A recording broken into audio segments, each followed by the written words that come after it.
I used to think something was wrong with me. Seriously. I thought everybody walked into a restaurant and immediately noticed who was carrying the emotional weight of the room. I thought everybody watched a football game and paid more attention to what happened after the interception than the interception itself. I thought everybody noticed the manager whose stress quietly spread through the staff, or the employee who became smaller the moment a certain person walked into the room. I thought everybody noticed those things. Apparently, they don't. For as long as I can remember, I've studied human behavior under pressure. Restaurants, coffee shops, airports, gyms, workplaces, professional sports. Everywhere I go, I'm observing people. Not because I'm looking for flaws, not because I'm judging anyone. I'm curious. Pressure reveals things that comfort hides. That's become the foundation of my work. Welcome to the Kathie Owen Perspective podcast. My name is Kathie Owen, the author of Human Patterns Under Pressure and The Truth Bubbles Up. I'm a consultant who works with founder-led and private equity-backed companies, helping leaders recognize the human patterns that often determine whether teams thrive or quietly struggle under pressure.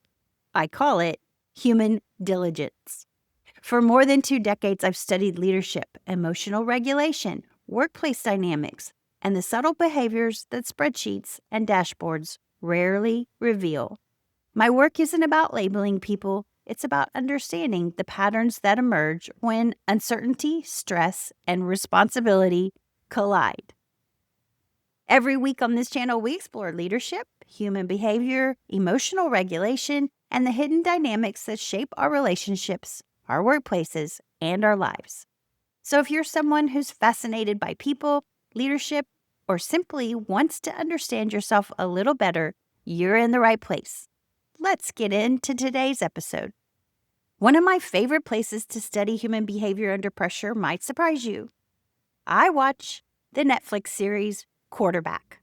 And when I watch that series on Netflix, I'm not just watching the quarterback. I'm watching everybody. I'm watching the head coach, the offensive coordinator, the backup quarterback, the offensive line, the trainers, the spouses, the parents, the children, the reporters. I'm watching the entire emotional system. I'm asking questions most people probably aren't asking. Who becomes calmer when pressure arises? Who becomes more reactive? Who absorbs everyone else's emotions? Who creates stability? Who creates uncertainty?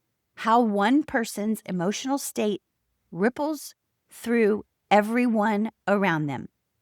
Because pressure is never isolated. It spreads. Leadership spreads. Calm spreads. Fear spreads. Confidence spreads.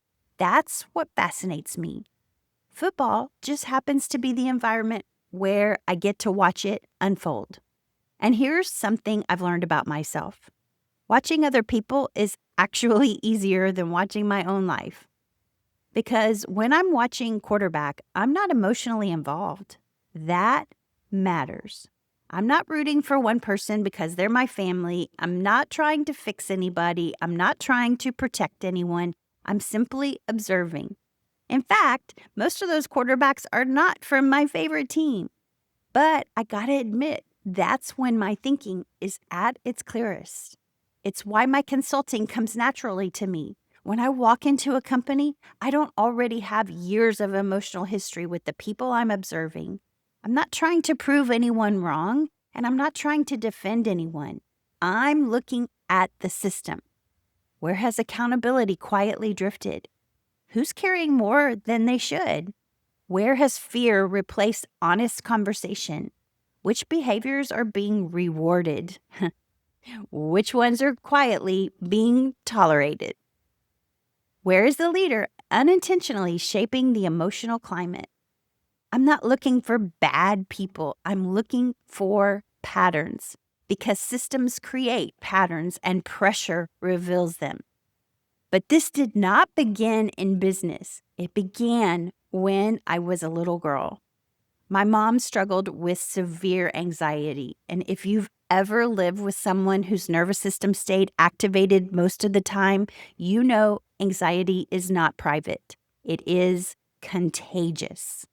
As children, we don't have much control over our environment, so we become students of it. I learned to read emotional weather. Before I spoke, I noticed. Before I asked for something, I noticed. I paid attention to facial expressions, tone of voice, silence, body language, the feeling in the room, not because anyone taught me to, because my nervous system learned that paying attention helped me navigate uncertainty. What began as a survival skill eventually became my profession. But there's something people often don't talk about. Observation has a cost. When your brain naturally notices patterns all day long, it's processing an incredible amount of information. Sometimes I'll remember someone's expression months later, or a conversation years later, or the exact feeling in a room long after everyone else has forgotten it. Those moments stay with me because my brain marked them as emotionally significant. For a long time, I thought my job was to do something with every observation, to explain it, to fix it, to help people see what I saw. And I gotta say, that usually did not go very well. Not because people were wrong, but because timing matters. Readiness matters. And not every observation requires action. Something else I've learned is that observation consumes bandwidth. Every decision you make, every emotional interaction, every pattern you notice, every conflict you mentally replay, it all uses capacity. Leadership requires capacity.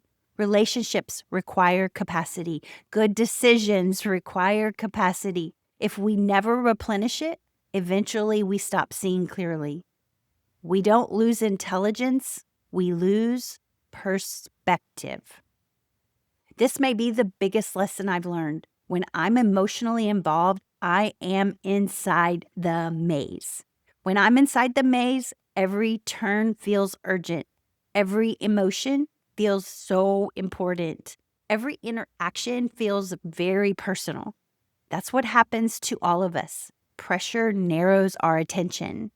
But when I step away, when I sit quietly in a model home, or when I work out at the gym, or when I walk through nature, when I simply sit in silence, something changes. I rise above the maze. Now I can see the whole pattern. I can see connections I couldn't see 5 minutes earlier. I can see where fear was distorting my thinking. I can see what actually belongs to me and what never did. That's not avoiding reality. It's expanding perspective. People sometimes assume I work in model homes because I need another job. Honestly, the money has never been the reason. The silence is. Some of my best consulting ideas have come while sitting alone in a model home. Not because I was trying to solve anything, because I finally gave my brain room to process everything it had already collected. The gym also does that for me. Walking also does that for me. Silence, sitting in silence does that for me. Without those moments, I simply collect observations. And I got to tell you something. Those observations would multiply if I just sat there and just let them process and process. That's what caused anxiety. But with the observations, those observations actually become wisdom. So maybe the lesson today isn't to become better at observing. Maybe the lesson is to become a better steward of your attention. Your attention is one of the most valuable resources you have. Pressure will always try to convince you to focus on the loudest voice, the biggest conflict, the person creating the most drama. I gotta laugh. And I gotta also tell you, wisdom asks a different question. What deserves my attention? And what can I simply observe without carrying? Because that's what the observer eventually learns. The goal is not to become detached from life. The goal is to create enough space so that you can stop living inside the maze and begin seeing it from above. That's where clarity lives, and in my experience, that's where better leaders are made.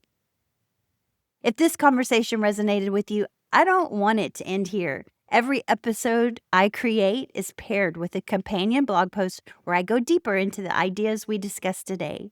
I include additional stories, practical insights, and bonus resources that simply don't fit into a single podcast episode or YouTube video. You'll find that link to today's article in the description and the show notes below. And I'll also pin it in the first comment on YouTube. If you'd like to explore more of my work, you can also visit my website, where you'll find my books, Human Patterns Under Pressure and The Truth Bubbles Up, along with articles, videos, and resources designed to help leaders, founders, and anyone curious about human behavior understand what pressure reveals and what to do with what you see. And if you're enjoying these conversations, I'd love to have you join this community. You can subscribe here on YouTube, follow the podcast wherever you listen, and if this episode made you think differently, consider sharing it with someone who enjoys understanding people as much as you do. Thank you for spending time with me today, and until next time, keep paying attention, not just to the people around you, but to where your own attention goes. I'll see you in the next episode.